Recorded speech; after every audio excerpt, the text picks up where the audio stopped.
at 40 years old is a lethal fighter, man. He's no joke. So, you know, advice to give to Thurman, hey, watch the left hand. That's the advice that I have for you, Thurman. Don't get hit by the left hand of Manny Pacquiao. You know, that's just it.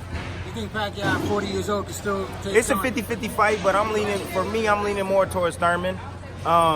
You know, I just think Thurman has, you know, good speed, good ring IQ, good feet. You know, he has the punching power that, you know, can keep Manny Pacquiao at bay, and he's a pretty good counter puncher. So I'm banking on the youth of Thurman. Youth and size. Yeah, youth and size, of course.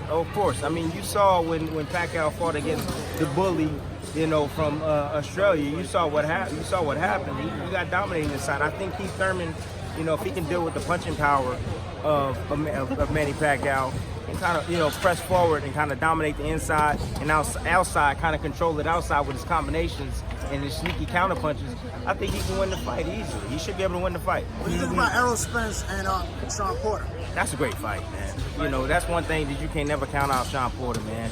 You know, he's aggressive. He tries to take the space away from you. I think that Spence is going to try to do kind of similar thing he's done to Mikey Garcia and keep him outside and control range all night and let him run in the shots. So I would have to favor, I don't know, honestly, man. I like Shawn Porter, to be honest with you. But, you know, when you're talking about skill, we're talking about, you know, size, we're talking about reach, it's hard not to favor Spence.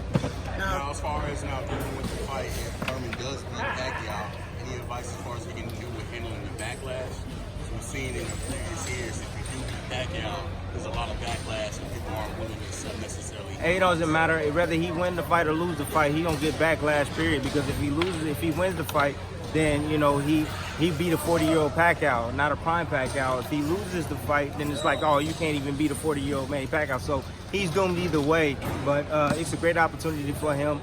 I'm happy that he got the fight. And, you know, everybody's, you know, looking at that last fight of Thurman, first fight back, and everybody's like, oh, Pacquiao. Man, listen, when you fighting against a guy, a legend like Manny Pacquiao, you're going to get up for it. You know, please believe it. Thurman's a smart guy. You know, he's very intellectual. He's very aware.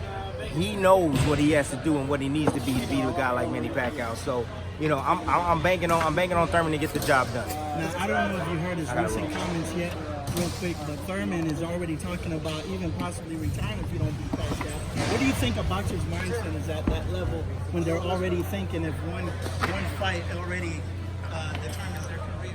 Nah, you know, that's just motivation. I think that he's trying to, you know, pump himself up and just say like, hey, if I can't beat a 40-year-old Manny Pacquiao, then I don't belong in the ring. But please believe it, if he loses the fight, if it's a close fight, Thurman's not retiring, man, not at all. He's still a lot left. He still has a lot left in the tank and can continue. So that's just a motivating tool and a motivating factor.